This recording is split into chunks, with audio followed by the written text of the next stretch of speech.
Today I'm battling two hugely anticipated films that fell short for some people. I think there was good and bad for both the Marvel and DC camps. I'm going to talk about it today, but there was a clear winner here for me personally.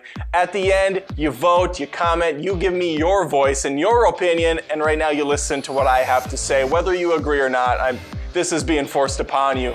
You cannot click away. It's Marvel's Avengers Age of Ultron versus DC's Batman v Superman on Movie Feuds.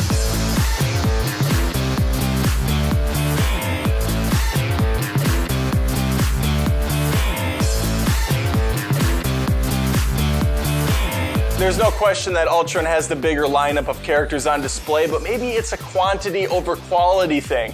We're gonna find out. Robert Downey Jr., Chris Evans, and Chris Hemsworth easily fall back into their characters, and Jeremy Renner gets far more time to shine. He's one of the highlights here for me as a more sympathetic character of the group. ScarJo and Mark Ruffalo don't fare as well, getting one of the most forced relationships since Dan and Blair hooked up on Gossip Girl. We thought that line was relevant to the audience that's watching this. Okay. That's why we're doing well. Newcomer Elizabeth Olsen in her ridiculous accent is fantastic, and she's my girlfriend. Thought you all should know that. We're going steady. It's a pretty big deal. Do people still go steady? I don't know. I don't even think I went steady when I was in high school, so this is really relevant. Man, this episode's touching on a lot of things. Also new to the lineup is Quicksilver, played by Aaron Taylor Johnson. He's not very good, and yes, I did see that coming. And finally, the Vision, who I thought was a really cool on-screen presence. There's a lot of good small roles from the past films, like Nick Fury, Falcon, Maria Hill, War Machine, etc. Can't think of any more. Batman v Superman has a smaller cast, like I previously stated, but perhaps the roles are more impressive here? No, not really. Not at all, actually. Ben Affleck as Batman / Bruce Wayne is really solid, though. I don't think many would disagree with that. Henry Cavill is once more an impressive specimen to behold, who is unfortunately a lot more wooden this time around. It seemed like director Zack Snyder was already bored spending time with this character, and that's a bit of a shame. I think he does have the acting chops needed. No, he's not as charming as Christopher Reeve. I don't know if anybody ever is going to be. Amy Adams and Diane Lane are very likable and certainly help keep the film grounded. It was nice to see Fishburne back too, even for the limited screen time he had. I expected more background from Alfred in this, considering he was played by the amazing Jeremy Irons. What we got were some very small nuggets of information and not much to go on. Holly Hunter is always a welcomed addition, but here she seemed almost unneeded since her entire arc led to an extremely pointless event in the film. I guess that's as good of a place as any to talk about Lex Luthor Jr., I believe he is. Some people like this kooky, borderline insane personality, but it was just so damn cartoonish in an otherwise serious film. His motivations were confusing and just plain poorly handled. I know somewhere out there's a 4-hour version of this train wreck, probably in Zack Snyder's basement, probably would help explain some of these questions, but I mean, this is what I have to work with right now. Wonder Woman's in this on occasion, just pops in here and there. She enjoys fighting, and she's been doing it for a while. That's about all I got from her. Completely unnecessary, along with the shoutouts to Aquaman, Cyborg, and Flash. Lex did a great job labeling those folders, though, I'll give him that much. Nice sheen to them, nice polish. Everybody had their own little icon.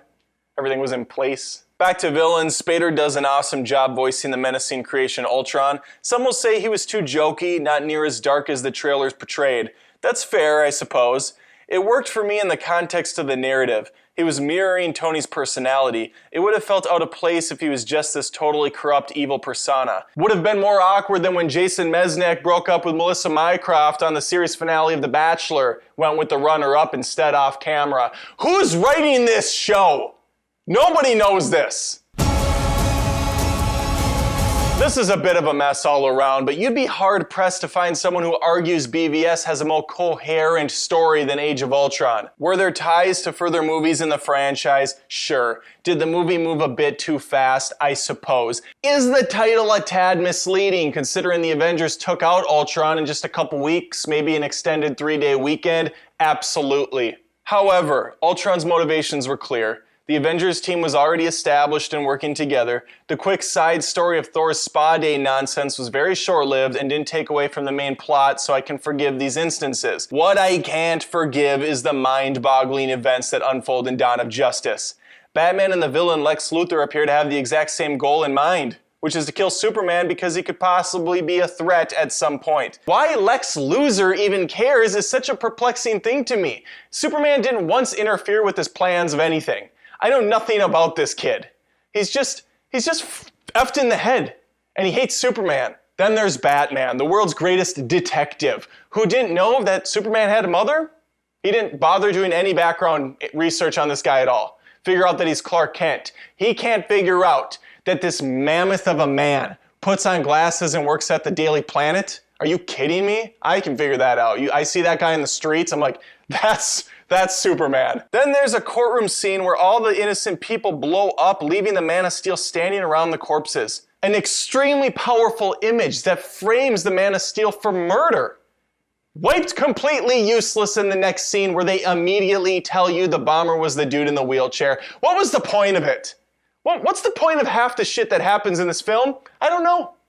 I'll never know until Zach unlocks that 4-hour treasure from his basement and releases it to the public. Dream sequences are so random and perplexing. Comic people get it. Great. I didn't realize I was going to have to read through 30 years of comics to put this movie together, nor would I want to. Why the hell was the death of Aaron Taylor Johnson's Quicksilver more impactful than the death of Superman?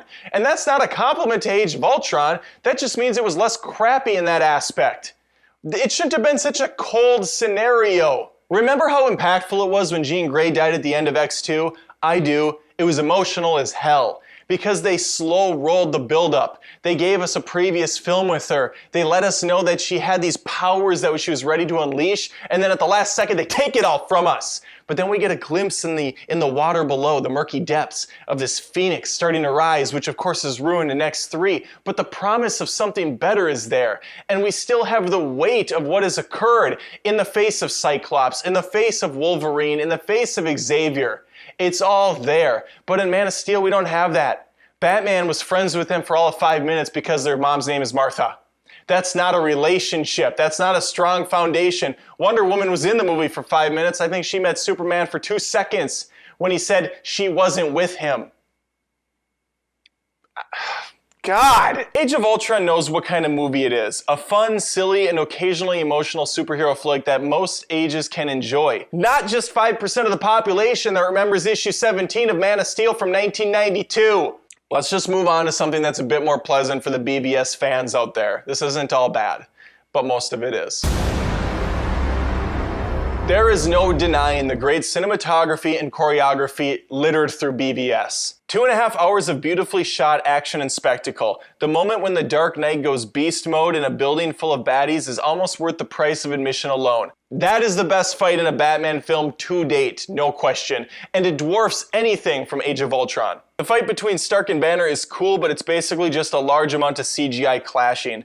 When Batman drills a guy's face into the pavement, you feel that moment. It's raw and gritty and real. In contrast, the final duel with the Trinity against Doomsday feels lifeless, especially when Wonder Woman has almost zero characterization at this time. She's just smiling and jumping around in her little outfit, doing her thing. I know nothing about you. The opening sequence in Ultron is fun at its best, giving us another tracking shot of our heroes dealing out damage left and right.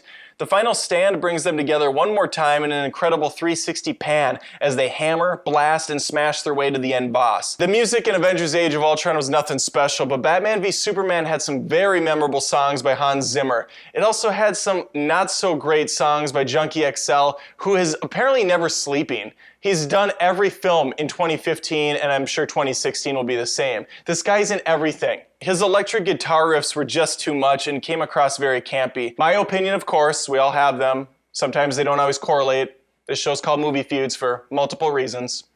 Let's conclude.